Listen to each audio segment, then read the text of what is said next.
jangan sering nyalain hujan. Ya, kualat nanti Anda. Jangan nyalain Bogor ya Pak ya? Ya, karena satu-satu yang pakai sholat itu minta hujan.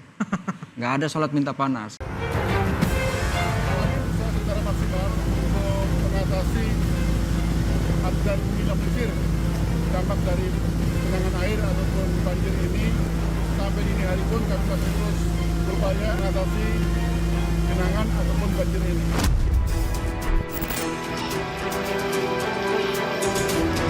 Nah, 5 tahun lalu hampir begini lah kita kenal. Ini air mati apa mati ya udah segini kayak udah terbiasa gitu.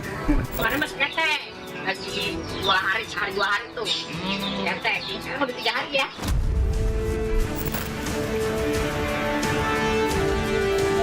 Kami sudah ada usulan tentang rehabilitasi, salah satu diantaranya adalah yang menyangkut dari sumber adanya banjir tahunan ini. Nah, misalnya pembangunan waduk dan lain sebagainya. Tentu itu akan kita teruskan.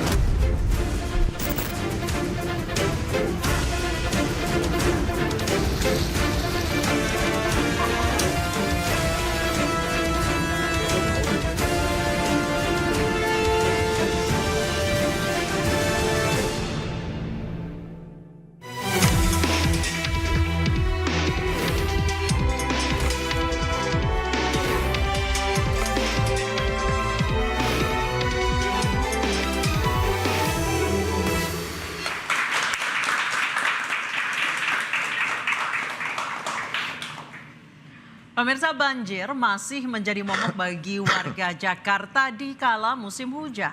Air merendam belasan titik dan sejumlah ruas jalan membuat ribuan warga DKI Jakarta mengungsi. Persoalan banjir dianggap sebagai benang kusut yang sulit untuk terurai. Dan di sisi lainnya, pemirsa, sebagai provinsi dengan APBD terbesar, Jakarta memiliki anggaran penanganan banjir yang fantastis mencapai 6,06 triliun rupiah di tahun 2025 ini. Lantas apa langkah efektif yang harus dilakukan supaya banjir bisa cepat diatasi? Bersama saya Anisha Dasuki. Dan saya Aryo Ardi, inilah interupsi Banjir Jakarta mau sampai kapan?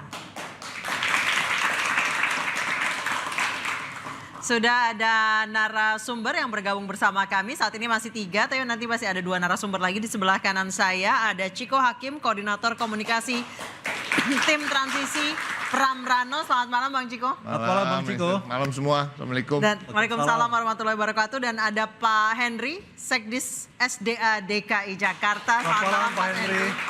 Dan di sebelah kiri saya baru ada 1 tamu, nanti kita masih menunggu 2 orang tamu lagi. Ada Bang Ali Lubis, anggota DPRD Komisi D DKI Jakarta dari fraksi Gerindra. Selamat malam. Selamat malam Mas Aryo, Bang Ali. Mbak Nisa. Selamat malam.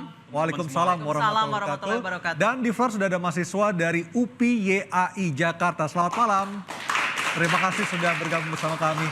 Kita ke Pak Henry. Kita sengaja mengundang Pak Henry malam hari ini untuk mengetahui secara pasti sebenarnya apa yang terjadi di Jakarta beberapa hari belakangan ini. Dan yang paling sibuk tentunya beberapa hari terakhir. Betul. Silakan Anissa. Pak Henry, kemarin dari laporan teman-teman kami di lapangan banyak pompa yang rusak Pak. Pompa permanen yang rusak, kemudian teman-teman di lapangan ini sudah beberapa jam berada di tempat yang banjir. Portable belum juga datang. Kok bisa Pak? Mungkin saya cerita sedikit kemarin ya, kondisi DKI Jakarta. Ini memang kondisi DKI Jakarta ini dari topografinya itu kan DKI ini kalau banjir ada dari hulu, hujan lokal maupun dari laut. Ya. Nah, kalau di hulu kita program kita membangun waduk-waduk retensi. Kalau di lokal atau DKI Jakartanya sendiri itu kita membenahi pembangunan polder, membenahi kali-kali yang dari laut atau ROP itu kita memasang tanggul yang namanya NCCD. Nah kemarin terjadi banjir itu memang ini di luar dugaan kita Pak, karena banjir itu sampai mencapai 368 ml. Bukankah dari BMKG sudah ada peringatan Pak Henry? Sudah peringatan dini Pak? Ya memang jadi 368 mm ini curah hujan yang ada di data kita. Itu di atas normal ya maksudnya ya? Bukan, data-data itu termasuk ekstrim Pak. Oke. Sedangkan drainase kita, sistem kita itu cuman mampu 100 sampai 150 mm. Jadi memang itu melebihi kapasitas dari kemampuan sarana prasarana pengendalian banjir kita. Nah dengan itu memang kejadian yang kemarin itu mengakibatkan over kapasitas sehingga air melimpah dan tidak bisa tertampung mengalir ke saluran makronya. Apakah sebelumnya BMKG sudah memberikan peringatan kepada Pemda DKI Jakarta, Pak Hendri?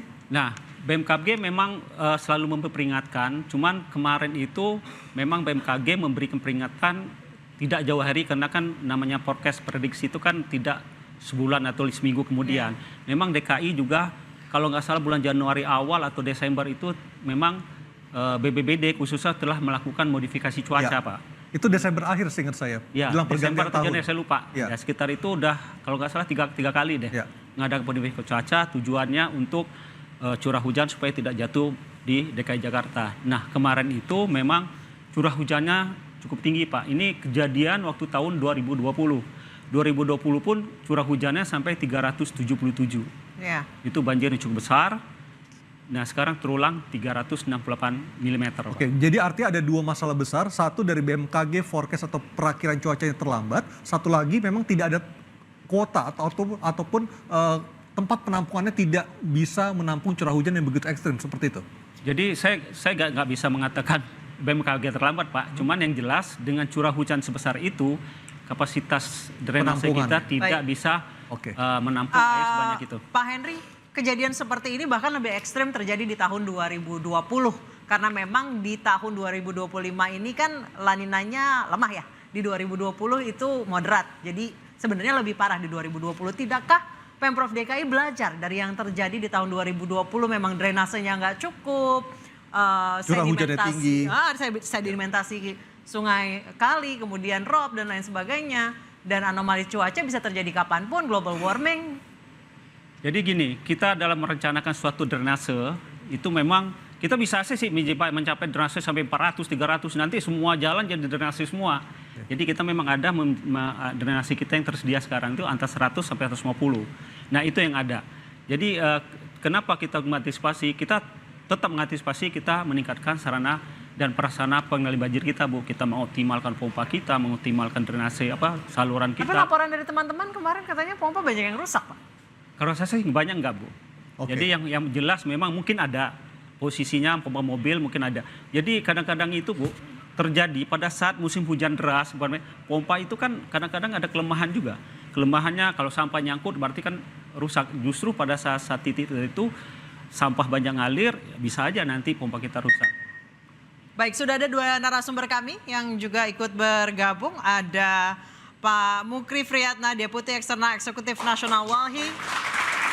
Pak Mukri silakan di sini. Mas Mukri. Silakan Mas Mukri. Dan satu lagi ada JJ Rizal, sejarawan, silakan. Saya ke Bang Ali Lubis dulu. Bang Ali sebagai anggota Komisi D yang salah satu yang membidangi masalah SDA, sumber daya air. Anda melihatnya apakah ada keterlambatan antisipasi dari Pemda DKI dalam masalah curah hujan sehingga menyebabkan banjir terjadi di 34 titik beberapa hari belakangan ini? Ya, saya mungkin salah satu orang yang sering ngomong di media dan sering mengingatkan juga kepada pihak SDA khususnya ketika ada warning, peringatan dari BMKG. Saya selalu bilang, saya langsung, kita anggota Dewan itu ada grup sama beberapa. Ada WA grup maksudnya? Ya, sama kepala dinas, jadi kadang-kadang kita tektok di situ. Saya selalu bilang, memang satu, pastikan pompa itu bekerja. Yang kedua, tadi sudah disebutkan pompa mobile.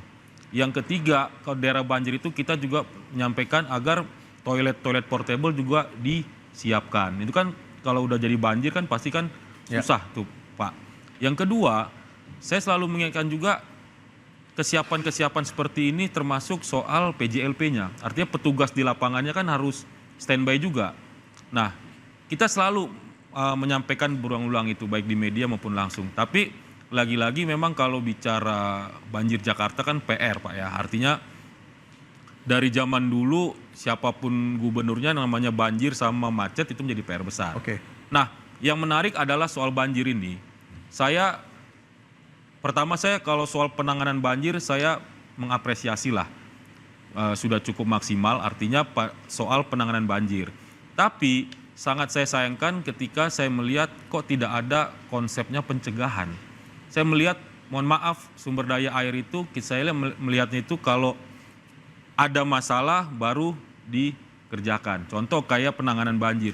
banjir dulu baru semua di standby kan. Oke, artinya di banjir tanggal 26 Januari kemarin itu harusnya bisa dicegah, menurut Anda seperti itu? Harusnya. Oke. Makanya saya bilang tadi, kalau soal penanganan mungkin kita bisa lihat di media, dulu misalnya berapa hari tenggelam, sekarang sudah mulai Lebih cepat. Itu kan dari penanganannya saja.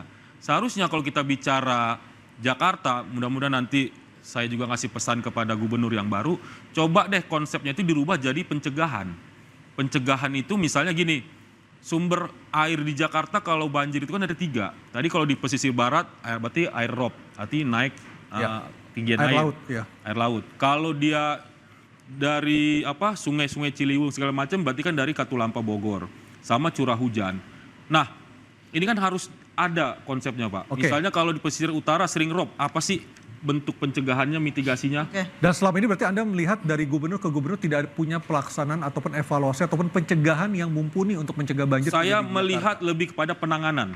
Saya ke Pak Mukri. Pak Mukri, Anda melihatnya kerusakan di lingkungan di Jakarta yang paling menyebabkan banjir, yang paling utama perlu diperbaiki apanya? Ya, sebelum saya menjawab itu ya, yang pasti kita berpesan kepada pemerintah, jangan sering nyalain hujan, ya kualat nanti Anda. Jangan nyalain Bogor ya Pak ya? Ya, karena satu-satu yang pakai sholat itu minta hujan, nggak ada sholat minta panas. Oke. Terus menjawab persoalan yang tadi, nah ini kan dalam konteks keseimbangan lingkungan ya, karena basis kita adalah lingkungan. Satu yang belum berkembang itu adalah terkait dengan kecukupan ruang terbuka hijau kita. Masih pada kisaran angka 11 dan 13%. Kalau yang lain Pemda DKI itu luar biasa sudah siap. Ya, terkait konteks kebijakannya, contingency planningnya sudah ada. Tetapi kalau nggak didukung dengan kebijakan contoh seperti tata ruang tadi, penyiapan ruang terbuka hijau juga nggak akan pengaruh. Nah selama ini kan kemudian saling beralibi bahwa ini karena ada kiriman air dari atas. Ya di mana-mana juga yang namanya hujan tuh dari langit. Kalau dari bawah sumur namanya kan. Seperti itu. Jadi jangan ngarang-ngarang maksud saya. Sekarang kita harus mengakui dengan kesadaran bahwa ada soal. Ini contoh. Teknis yang paling teknis sekali, ini dari zaman Hong Blehong kok nggak beres-beres, baru dipasang trotoar, dikeduk lagi gitu ya. Itu tapi Mas Mukri, kita spesifik untuk membahas banjir tanggal 26 Januari kemarin. Dari pandangan Walhi, analisa Walhi, apa yang menyebabkan banjir itu terjadi? Selain karena memang curah hujannya tinggi, ekstrim ya? Betul. Ya karena nggak ada daerah tangkapannya, nggak ada daerah serapannya. Sungai masih bermasalah, memang kita dilintasi oleh 13 sungai besar ya di DKI Jakarta. Nah, sebagian cara mengatasi untuk menjawab banjir itu di beton-beton. Makanya kalau bagian komunitas Ciliwung tuh yang ada seperti di Condet, dia cenderung mengembalikan kayak seperti zaman dulu. Karena di situ ada tempat-tempat parkir air. Naturalisasi ya, bukan normalisasi. Bukan ya? betonisasi. Ya. Itu yang diharapkan oleh komunitas juga. Karena ada kisahnya dulu bagaimana caranya orang Bogor bisa sampai ke Jakarta kan pakai rakit. Ada terminal-terminalnya tuh tempo hari, tempat mereka berhenti. Itulah yang sedang digagas oleh komunitas Ciliwung. Supaya kalaupun kita tidak mampu menjawab secara maksimal, paling tidak ada upaya untuk minimalisir persoalan banjir ini. Nah yang paling penting kita berharap sekarang ini tambahlah sebisa mungkin kecukupan ruang terbuka hijaunya. Nah ini juga berkaitan, coba kalau kita mau jujur, benar nggak ada efeknya? Dampak reklamasi pantai itu. Dia menghambat laju airnya. Mau kemana dia nendang balik. Baik, saya ke Bang Ciko. Yes. Bang Ciko, walaupun katanya hujan di saat Imlek itu artinya rezeki, tapi bukan berarti banjir ya. Betul. Kalau misalnya dari Pramrano, nanti rencana utama untuk penanggulangan banjir apa? Naturalisasi kah? Polder, sistem polder kah? Atau mungkin sumur resapan lagi? Mungkin? Semua yang disebut itu termasuk dalam apa yang akan dilakukan oleh Mas Pram dan Bang Dul. Termasuk juga yang disampaikan dari rekan kita dari Walhi ya. Terkait dengan ruang terbuka hijau. Ya kita akan memenuhi prasyarat itu ya ke 30% ya kalau nggak salah. Dan itu udah menjadi targetnya Mas Pram dan Bang Dul. Dan Mas Pram dan Bang Dul karena berasal dari PDI Perjuangan, Ibu Megawati Soekarno Putri hanya menitipkan 2 hal terkait dengan ruang terbuka hijau dan bagaimana untuk merawat taman-taman di Jakarta. Apakah nanti artinya akan ada pembongkaran Bang Ciko? Enggak, karena memang sebenarnya aset-aset tanah yang idle yang bisa digunakan untuk kembali untuk menambah ruang terbuka hijau itu sudah cukup. Tapi kan tentunya itu juga terkait anggaran. Nanti Bung Ali Lubis lah itu yang ngatur-atur di DPRD bagaimana kita bisa bekerjasama. Artinya nih semua membutuhkan kerjasama yang erat dari semua stakeholder yang ada ya, dari Pemprov, DPRD, teman-teman dari NGO, ya kan, civil society, dan juga masyarakat. Kita bicara soal edukasi juga, bukan menyalahkan, tapi juga dengan kejadian-kejadian yang sering terjadi ini, apakah masih wise untuk tinggal di bantaran kali, ya kan? Apakah masih wise untuk tinggal di tempat-tempat yang tidak sepatutnya menjadikan tempat tinggal. Dan itu juga harus dipikirkan, apakah masih mau hidup seperti orang-orang yang kurang beradab dengan membuang sampah sembarangan tadi. Nah, terkait dengan pompa ya, saya bukan bermaksud membela gitu, tetapi yang kita ketahui memang pompa ini kan nggak bisa nyala 24 jam. Jadi kadang-kadang masyarakat juga ketika melihat pompanya mati, dia pikir rusak, padahal itu sedang istirahat karena mesinnya itu panas. Nah, tapi ada kritik juga terkait dengan kepada Dinas Sumber Daya Air dan Pemprov, sebenarnya bukan kritik lah, sering kita didengungkan bahwa kita punya 5.000 pompa, tapi kan bukan itu yang mau kita dengar sebenarnya, kapasitasnya berapa, ya kan, lebih ke sana. Dan jadi terkait dengan tadi Bung Ali Lubis sampaikan terkait pencegahan, kita sepakat, tapi ini kita akan lebih menjadi suatu program yang sustain. Jadi dari antisipasi, yaitu pengerukan kali itu jangan juga dilakukan hanya ketika menjelang musim hujan, tetapi juga selama musim kemarau. Dan masyarakat kalau melihat itu juga punya ketenangan, minimal pemerintahnya punya ada effort untuk bagaimana menanggulangi banjir. Baik, berdasarkan sejarah, katanya Jakarta itu memang tempat berkumpulnya air dan memang sebagian besar berada di bawah permukaan laut. Nanti kita bertanya seperti apa sejarah Jakarta ke Bang Jeje Rizal, usai jeda tetap di Interupsi.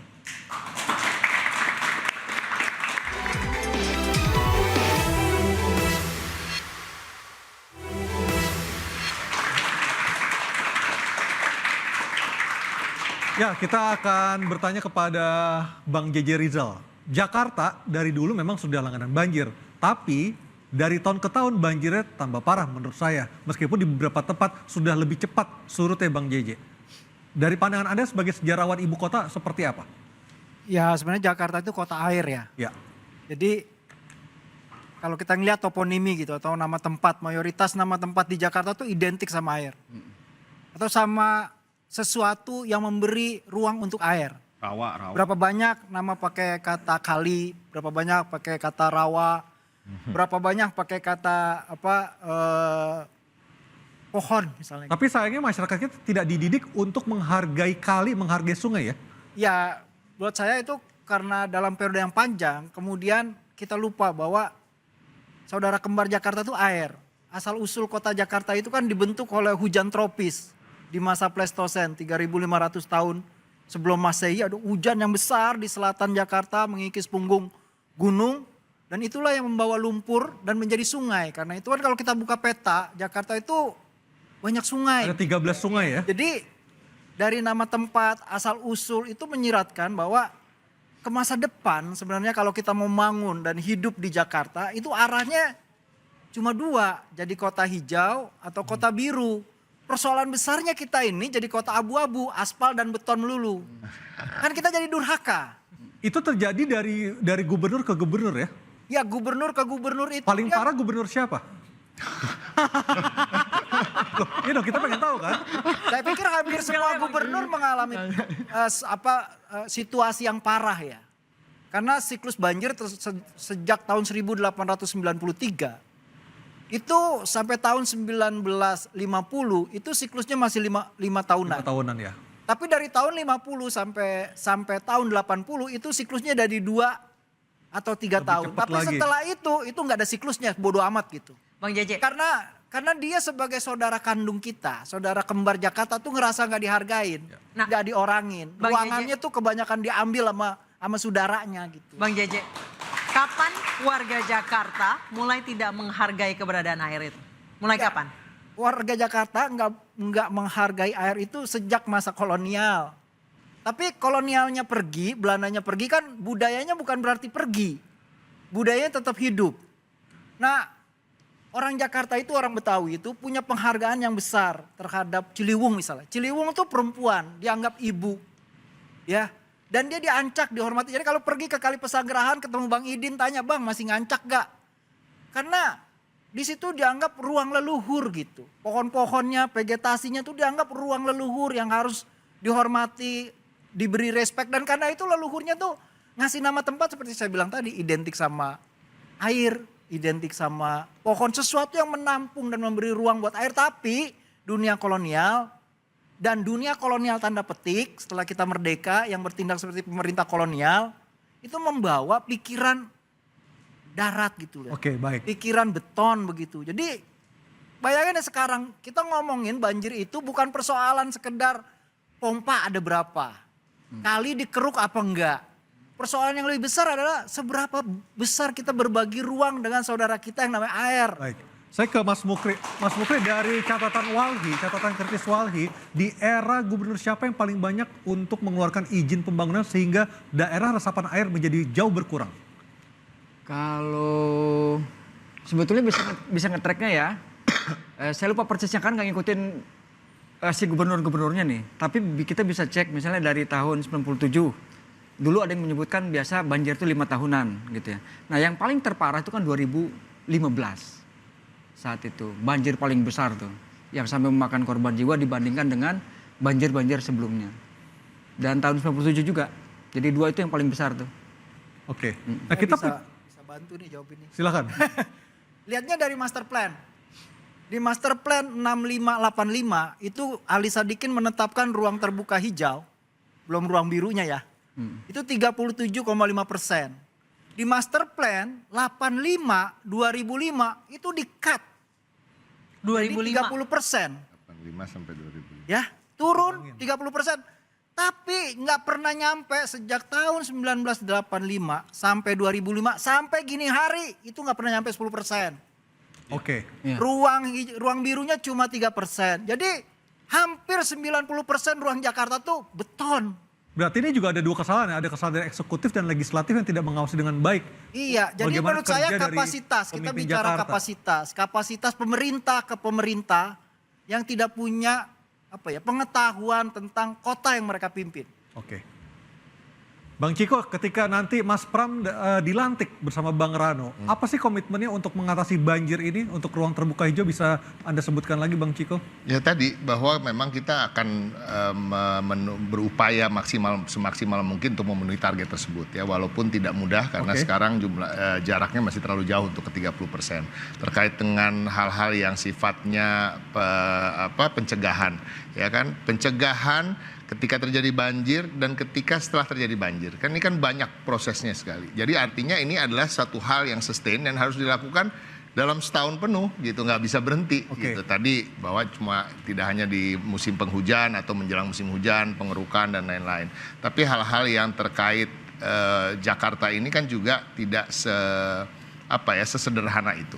Ada kebijakan-kebijakan pusat yang tentunya tidak bisa kita nggak kerjakan juga ya. Apakah artinya akan ada moratorium, tanggul dan lain-lain, dan kita juga menunggu istilahnya intervensi atau bukan intervensi namanya. Apa yang udah dicanangkan oleh pusat yang seharusnya dikerjakan oleh pusat, dan mudah-mudahan itu juga terlaksana sehingga ada itu yang bisa dilanjutkan dari membantu gubernur bagaimana. sebelumnya? Terkait sumur resapan misalnya, kita akan memperbanyak sumur resapan, tapi mungkin lebih cermat lagi membuat sumur-sumur itu di tempat-tempat yang lebih tepat. Jadi kemarin kan mungkin ada salah menaruh ya kan di tempat-tempat yang memang di situ tanahnya sudah mati istilahnya, kalau diisi air juga dia akan tetap meluap ya. Ini kita akan betul-betul cermati sehingga tepat sasarannya. Terkait dengan normalisasi itu juga akan kita lanjutkan, dan semua hal yang terkait dengan kebijakan pemerintah pusat juga sulit untuk kemudian kita tolak kan pastinya. Nah, tapi tentunya kita juga berharap mereka juga mengeksekusi itu dengan cepat sehingga warga Jakarta juga bisa merasakan banjir yang berkurang. Tapi kita jujur aja, memang pemanasan global tadi kan juga bisa menjadi alasan, walaupun seharusnya tetap yang namanya warga, termasuk saya nih, saya warga Jakarta juga, 51 tahun tinggal di Jakarta, artinya kita kan selalu ya nggak mau tahu lah, pokoknya kalau banjir ya lu harus selesaiin gitu kepada pemerintah. Dan kita tahu, kita mempunyai, Mas Pram dan Bang Dul mempunyai beban itu, dan insya Allah dengan political will yang kuat dan juga kerjasama tadi dengan semua stakeholder, kita bisa sama-sama bisa. Apakah artinya Mas Pram dan Bang Dul akan melakukan moratorium pemberian izin pembangunan, Bang Ciko? Untuk beberapa tempat tentunya pasti dong, ya kan. Kita kan untuk kalau kita mau fokus tadi memperbanyak ruang terbuka hijau, ya kita harus tahu dulu prioritasnya kan. Prioritasnya kan Jakarta tuh apa sih? Banjir, macet, dan ini semua kan tadi yang terkait dengan izin-izin pembangunan baru. Ya mungkin kita harus lihat lagi, kita ulang. Apakah, karena kan kita tahu di Jakarta ini permasalahannya izinnya itu kadang-kadang buat bangun di tempat yang sebenarnya nggak berizin. Aneh, bingung kan lo? Jadi Jakarta tuh rumit. Jadi ini yang betul-betul akan kita bereskan, kita akan sisir. Semoga itu bisa berjalan dan selama dalam waktu 5 tahun pemerintahan Mas Pram dan Bang Dul ada impact yang bisa dirasakan oleh masyarakat. Baik, saya ke Pak Mukri. Pak Mukri tadi berbicara soal sumur retensi sumur resapan yang dibangun di tanah-tanah yang sudah lebih jenuh. Ada datanya nggak, Walhi? Tanah-tanah, berapa luasan tanah yang sudah lebih jenuh di Jakarta? Kalau istilah tanah jenuhnya itu saya belum tahu ya. Ya bisa jadi ada ya. Tetapi kan begini, yang paling penting nih satu ya, untuk menjawab yang namanya bencana, ini pesan saya kepada pemerintahan DKI yang baru satu. Berhenti ngutang. Karena Republik ini untuk ngatasin banjir, berhutang kepada World Bank itu 900 juta US dollar. Belum kepada EDB. Jadi jangan juga dijadikan bancakan bahwa bencana ini menjadi alat untuk meraih untung, begitu ya. Nah, hakikat yang pertama terkait dengan Undang-Undang Perlindungan Bencana itu kan dia menjelaskan bahwa terbitnya Undang-Undang Perlindungan Bencana itu adalah untuk melindungi segenap bangsa Indonesia dari ancaman dan risiko bencana. Itu, jadi jangan sampai kemudian persoalan bencana ini selalu dijawabnya, oke, kalau gitu kita nggak punya duit buat ruang terbuka hijau, perlu utang misalnya. Nah, nih Pak Mukri, anggaran untuk penanggulangan dan penanganan dan pengendalian banjir di RAPBD 2025 Jakarta ada 6,06 triliun. Cukup nggak? Ini kan sebetulnya gede banget itu ya. Buat apa aja? Gede itu, Masya Allah. Pengadaan satu kabupaten itu besar sekali. Besar, nah tinggal caranya yang benar. Jangan juga dia jacak-kacak sama maling lagi. Udah kayak pagar itu, banyak garong. Jadi mudah-mudahan kalau niatnya bagus, caranya gimana? Dibuka sebesar-besarnya ruang partisipasi publik. Ajak orang perguruan tinggi, gimana caranya yang bagus? Ajak masyarakat gotong royong. Baik, saya beres. Tapi juga jangan lagi dibebankan izin kepada wilayah utara dan barat. Karena permukaan tanahnya kan sudah turun tuh, 15 sampai 70 cm bahkan. Jadi tolong tuh di moratorium, jangan lagi kasih izin.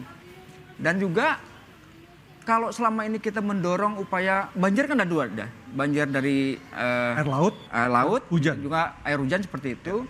Kami sih mikirnya gini, jangan sampai kita niat itu nggak salah karena menjawab kebaikan. Tetapi bisa jadi niat baik itu belum tentu benar. Contohnya apa? Mengatasi banjir rob dengan giant seawall. Nanti ujungnya ngutang lagi.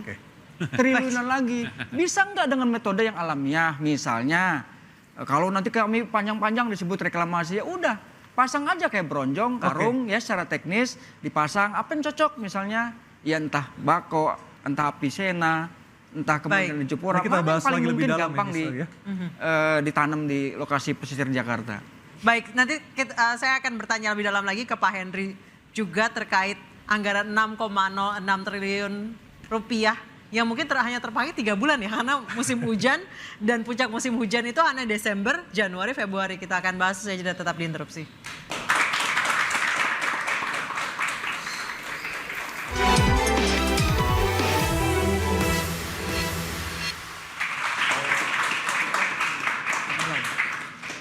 Pak Henry, tahun lalu anggaran untuk penanganan dan pengendalian banjir tahun 2024 itu 4 triliun.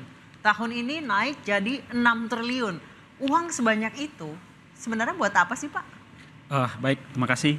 Jadi perlu saya menerangkan dulu masalah konsep pengendalian banjir di SDA ini. Jadi konsep pengendalian di SDA ini yang di hulunya, Pak, kita membangun waduk, embung, itu termasuk ruang terbuka biru. Itu udah konsep kita kayak Pondok Rangon, Brigif, itu pembangun sebagai pengendali banjir. Bendungan Ciawi bukan dari Pemda tapi PUPR ya, Pak? Kalau Ciawi Sukamahi yang pembangunannya anggaran dari Kementerian PUPR waktu itu. Nah, untuk di SDA sendiri itu di hulunya, Pak, Jakarta atau Jakarta Selatannya itu memang sudah kita banyak bangun masalah ruang terbuka biru yang berfungsi sebagai penampungan air dan juga berfungsi sebagai pengendali banjir. Jadi air yang masuk dari hulu nanti akan ditampung dulu dan tadi dilepasin pelan-pelan masuk ke Jakarta. Rencana kapan, Pak, beroperasinya? Udah terbangun, Pak. Jadi data yang kita punya itu udah 47 waduk atau embung sudah terbangun. yaitu di Duku banyak udah terbangun. Ya inilah fungsinya sebagai pengendali banjir selagi terbuka ruang terbuka biru. Selesai di tahun berapa Pak Hendri rencananya? Ini berlanjut Pak. Memang 47 udah, nanti berlanjut terus ada hasil kajian Pak. Kita kan punya Totalnya kajian. akan jadi berapa Pak? Kalau untuk embung mungkin totalnya saya nggak punya data, tapi akan dikaji. Memang fokus kita untuk membuka ruang terbuka biru. Nah, ke Jakartanya Pak, kita tahu seperti kita tahu bahwa dataran atau topografi di DKI Jakarta sebagian utara itu menunjukkan bahwa itu jauh di bawah permukaan pasang laut. Nah inilah Pak, kenapa kita tidak bisa membangun yang Bapak bilang tadi kayaknya di atas, karena ini secara otomatis dia tidak bisa mengalir air secara gravitasi menuju laut. Nah sekarang itu makalah kita buat polder-polder. Polder-polder itu memang rencana kita tuh ada 70 polder hasil kajian kita, itu 14 polder udah jadi dan sistemnya udah memadai, dan ada 38 polder lagi yang sudah terbangun tapi sistem drainasenya belum memadai atau belum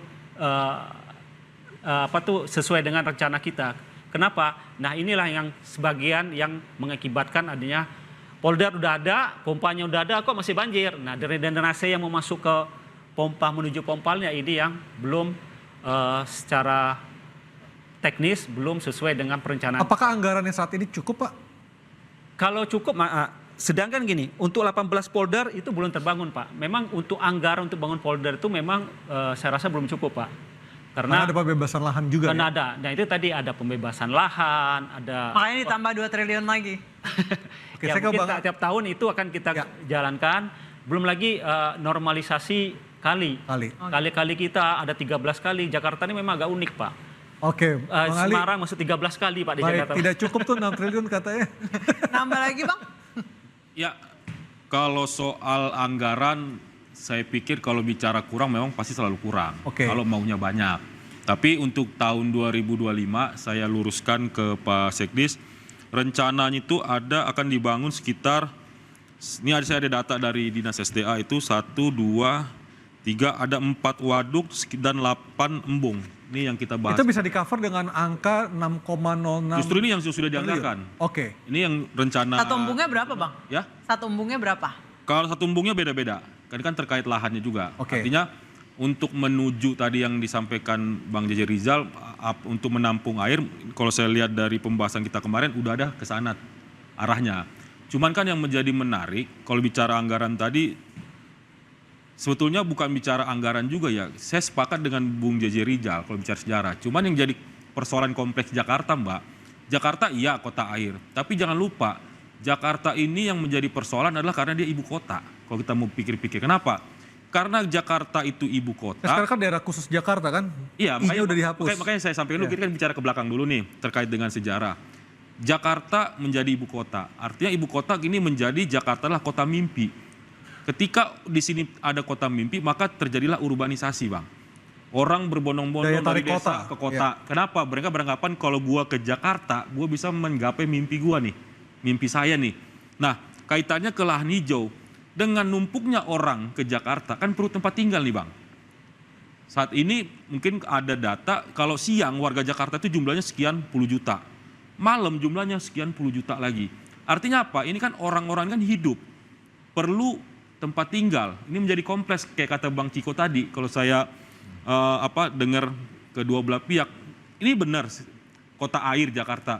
Tapi Jakarta menjadi kompleks persoalannya. Jadi tidak lagi kita bicara kita kualat terhadap air, tapi yang saya sampaikan tadi adalah bagaimana menata ini Bang, air ini. Sehingga kita nggak kualat. Bagaimana cara menatanya? Itu tadi saya bilang pencegahan banjir tadi kita tata. Contoh, air itu kan dia kan jenis dia kan mengalir kan dari tempat yang tinggi ke tempat yang rendah. Ya.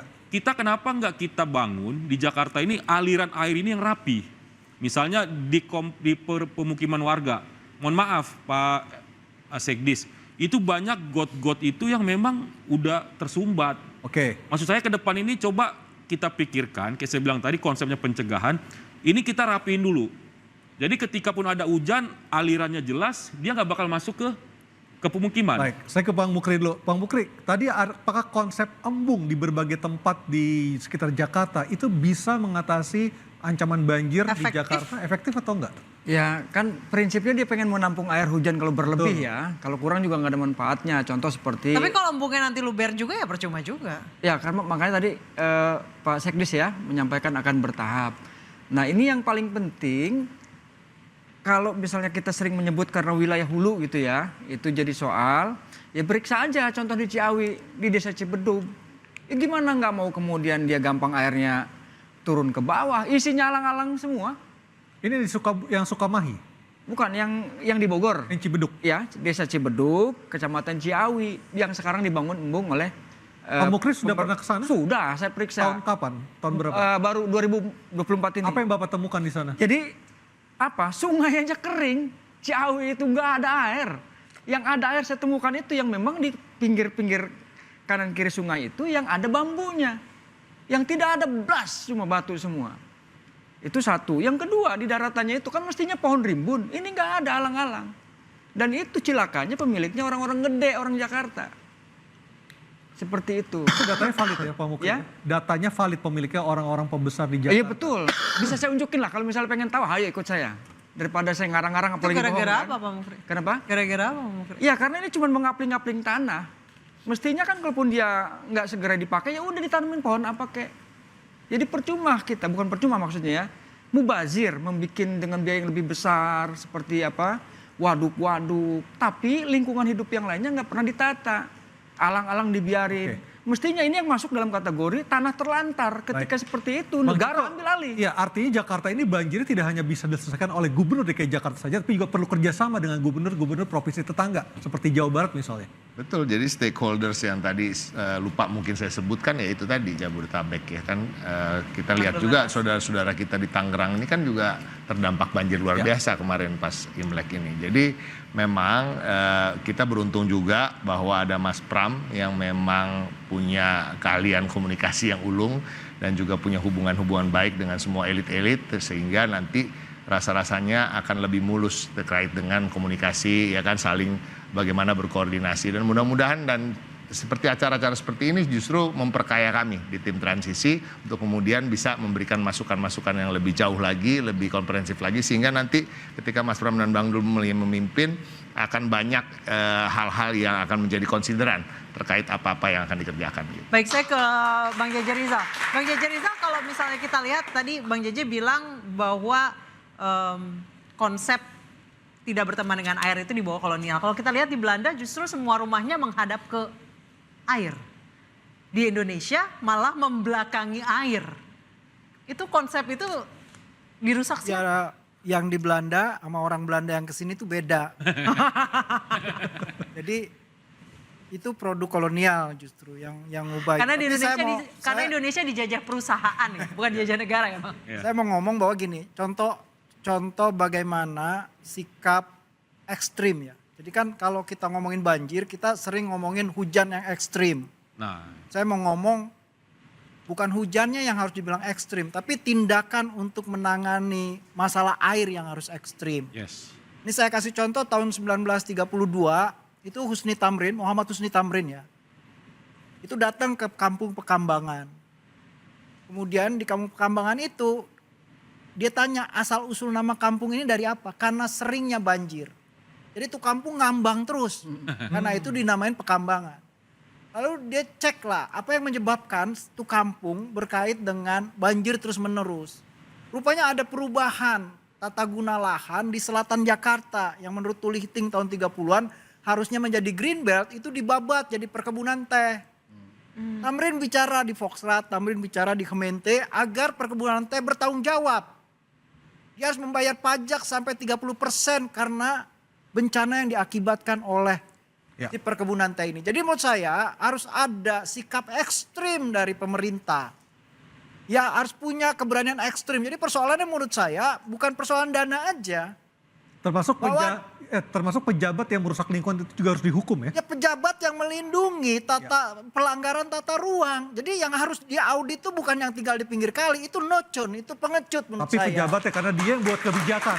Karena yang menyebabkan banjir bukan mereka yang tinggal di pinggir kali, terutama yang justru tidak tinggal di pinggir kali, yang punya duit cukup banyak, segambreng duitnya, yang punya kemampuan untuk membangun konstruksi raksasa, menarik air dengan mesin deep well sampai ke lantai 80, itu pernah diaudit gak? Pernah diaudit gak lu bangun konstruksi ini IMB-nya berapa lantai? Pernah diaudit gak penggunaan air lo tuh berapa? Mereka tuh harus kompensasi gitu loh. Ya. Kayak Pak Emil Salim nih tahun 80, itu udah ngomong ngirim surat ke gubernur DKI Jakarta. Bukan tahun 80, tahun 92. Ya, itu dikutip lagi sama Poka waktu banjir tahun 2008, bulan November. Sehingga orang gak bisa masuk ke bandara kayak kemarin. PIK harus tanggung jawab katanya. Kenapa? Ya PIK yang hebat ini menurut suratnya Emil Salim. Kalau bangun PIK, lu reklamasi PIK, salah satu akibatnya bukan hanya kerusakan lingkungan hidup. Tapi PIK juga tidak akan pernah ada jika tidak ada kebijakan yang memberikan mereka keluasan untuk membangun. Itulah karena itu saya bilang harus juga ada tindakan ekstrim dan keberanian mengubah dan mengembalikan tata ruang, rencana tata ruang dari rencana tata uang. Kan selama ini rencana tata uang. Baik, kita masih akan kembali usai jeda, tetap bersama kami.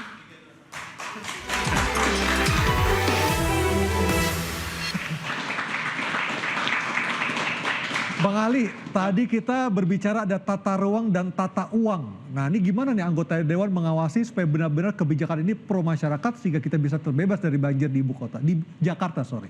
Ya, kalau soal tata ruang dan tata uang tentu hari-hari ini sedang rame soal-soal itu. Apalagi adanya tadi disinggung Bang Jeje Rizal soal PSN salah satunya yang soal PIK. Tapi memang kalau soal pengawasan tentu kami sebagai wakil rakyat, anggota Dewan tentu akan melakukan pengawasan-pengawasan itu terus.